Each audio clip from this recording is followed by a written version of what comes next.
Welcome to the Global Gaming Business Podcast, the industry's first and longest running podcast, now in our 19th year. This podcast is sponsored by ICE Barcelona, January 20th through 22nd, 2025 at the Fira Barcelona Gran Via. ICE Barcelona is the complete platform to drive revenues through innovative solutions, technology, valuable insights, and unrivaled networking opportunities. To learn more, visit icegaming.com. I'm Roger Gross, the publisher of GGB, and this day we sit down with Justin Carter, the Senior Vice President for Regional Properties for Penn Entertainment, who oversees more than a dozen properties for Penn. Penn Entertainment has a large portfolio of 43 casinos in 20 states. Justin Carter is responsible for oversight of 10 casinos and 4 racetrack casinos in the South and the Northeast. Prior to Penn, Carter worked for Caesars Entertainment in a variety of roles and locations ranging from the Bahamas to South Africa to the UK.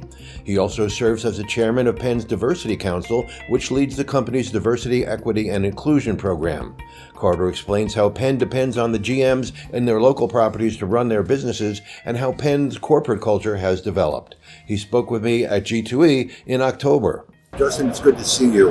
We followed you throughout your career, and we're so pleased to see the success that you've made of your career. And you're now overseeing all of the regional casinos, correct? Yeah, well, I have 14. We have 43. 14 of the 43 I oversee. Okay, great. And is it in one region of the company? Now, this is where it gets a bit spicy, Roger. Okay. So we have 10 between Louisiana and Mississippi. Right. So a dense population down south, but then Maryland, Maine, Massachusetts, and West Virginia. Okay. Which I'm sure you're thinking, how does that math work? But just go with it. Yeah, no question. Well, there's some of them are great properties. I've been through a lot of them. I was just going through Mississippi. I know you got the Boomtown property in Mississippi. Yes, Boomtown. Right. People love that. You walk in. There's a tub of beer, right? So it's just what you would think it'd be. It's fantastic. Exactly. It's definitely a local market down there for sure. So let's start with what how you oversee each of these. You've got this corporate oversight. Some companies let their GMs kind of run their own shop. What's the Penn Entertainment's view on that? Roger. Again, not being my first company and knowing people in the industry, I think we have one of the more unique cultures and approaches where we're more on the other end. When you say we're decentralized, we don't have a large corporate infrastructure. Right. So to be such a large company, 43 casinos and everything else we do, but the way that works is the GMs have a ton of autonomy. Yeah. Okay. So they get treated like their business, and they have all the support they need. But when I think about the GMs that roll up to me, they have the ability, and I trust them to run their businesses how they see fit. I'm there to break down barriers and hopefully not make them lose any hair. Yeah, right. Well, and they know their own markets, I imagine. Exactly. Because I've seen companies with the intense corporate pressure there. They come in and you're going to do it this way, and no, that doesn't work in my market. So you listen to them more than impose things on them. No, absolutely, and to that end. Especially in my region, we do a lot of things by committee. Right. So we'll meet up and talk about, so what do you need? And from that, we've been able to create some matrix organizations like planning and analysis and other things that's help everyone, not just some of the larger properties that could have a little extra capital to add positions, but that's really worked out well for us and it's really helped us be successful. Okay, great. So Pennsylvania is part of your responsibility, right?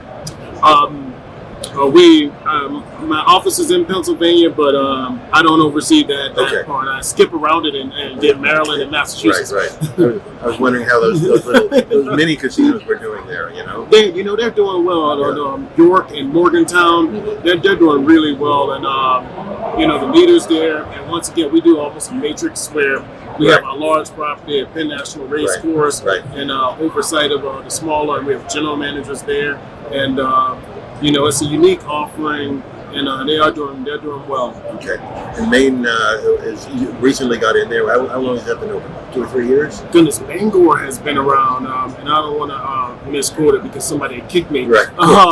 But yeah, it's been around since I've been with Penn. We've had Hollywood Bangor made, and that's been almost 10 years now. Okay, that's right. I remember. So, and recently sports betting came into there. Has that helped you out there?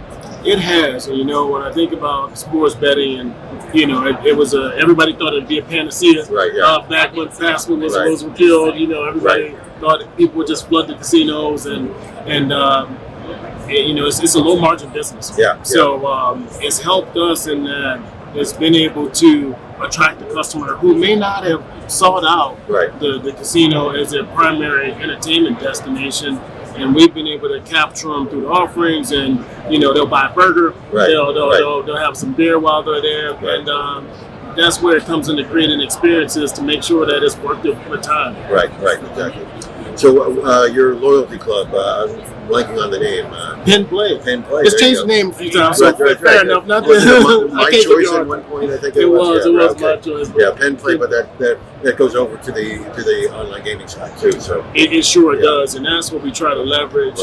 Being loyal, Penn Play. You could engage with us through the app. You could engage with us in person, and through everything else that we do. Right, and of course you gather points, and you can go to any Penn property, especially the one here in Vegas. Absolutely, and which is beautiful. Absolutely, I was just there, and the expansion and the new tower. And it's going to be absolutely wonderful. Doubling the number of hotel rooms there, so doubling the chance that you can send some of your players there. Absolutely, and when people go there, they're always so impressed. It's like people who live in Vegas, they all know about the M. But when we bring people, you get a bit off the strip. They don't realize that such a jewel of a property is tucked away. So it works out well for us. So I imagine one thing that all the properties have in common is Penn has a corporate culture that's a pretty unique one. Over the years, I mentioned Tim Wilmot was a good friend of mine. He's a good friend of mine. And he really helped develop that. Kind of bringing the Harris mentality and the old Harris mentality, not the new one. and of course Jay has extended that as well.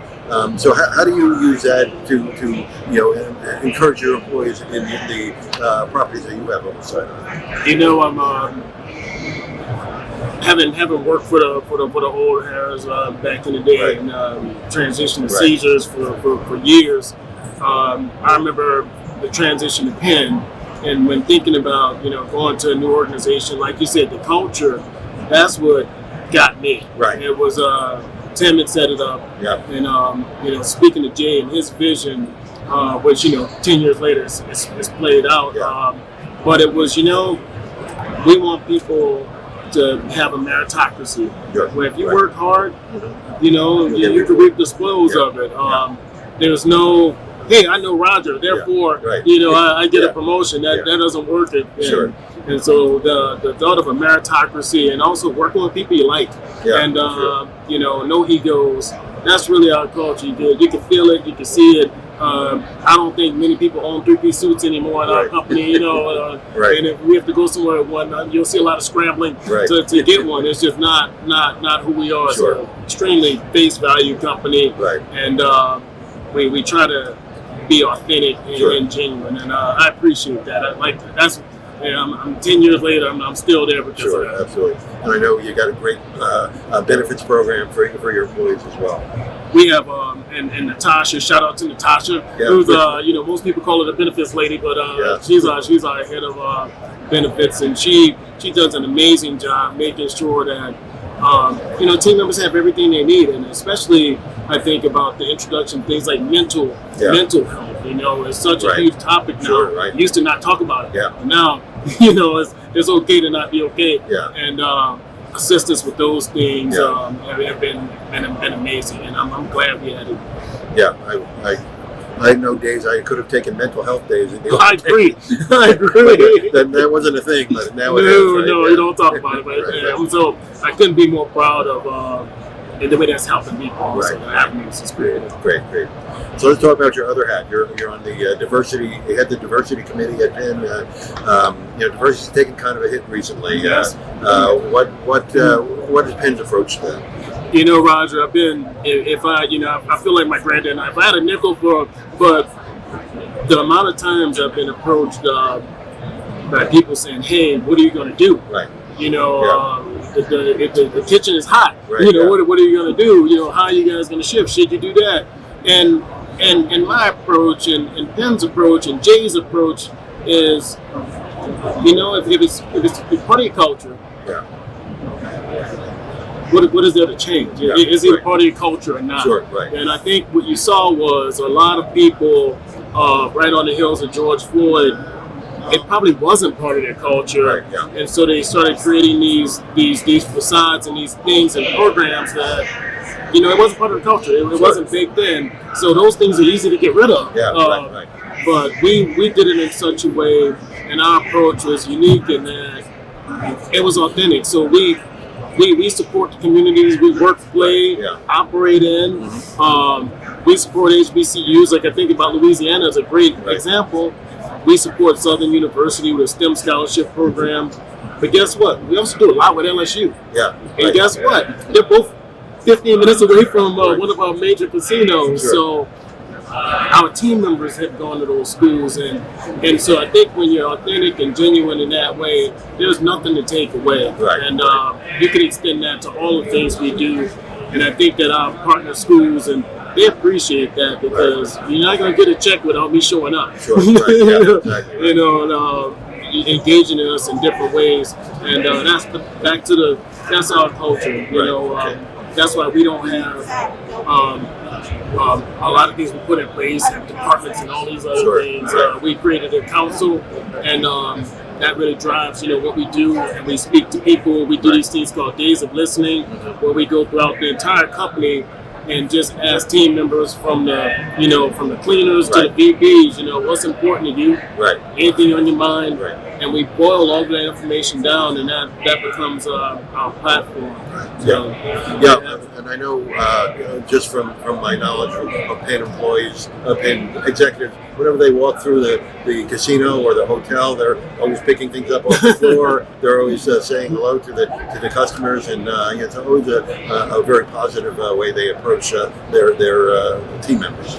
No, absolutely, Roger. And I mean, you know, as much as I like to think I do okay, I'm not special. You know, so yeah, the chair's going to get pushed in, Yeah. the trash is going to get picked up, Sure. and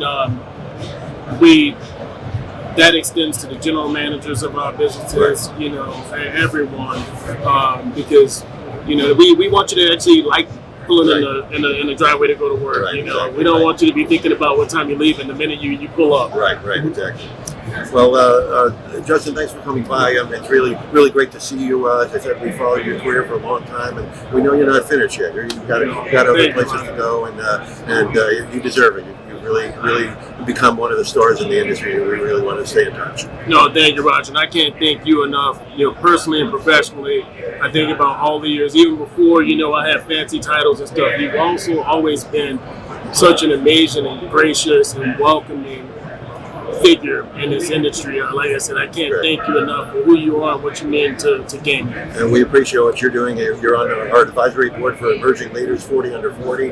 We just announced that class, and I'm sure you saw the list, and we got some incredible people. Can't wait to meet them later on. We have the ceremony this afternoon, so we'll see you there. Thank you, Roger. Thank you. Hope you enjoyed today's podcast, sponsored by ICE Barcelona, January 20th through 22nd, 2025 at Fira Barcelona Gran Via.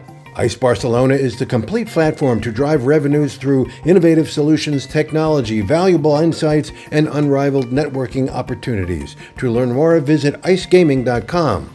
To read more about the topic presented in this week's podcast, visit ggbmagazine.com. To subscribe to GGB's Executive Summary, go to ggbnews.com and sign up. Don't miss any edition of the GGB podcast. Subscribe on Spotify, Amazon, or Apple Podcasts today. So we'll see you next time on the GGB podcast.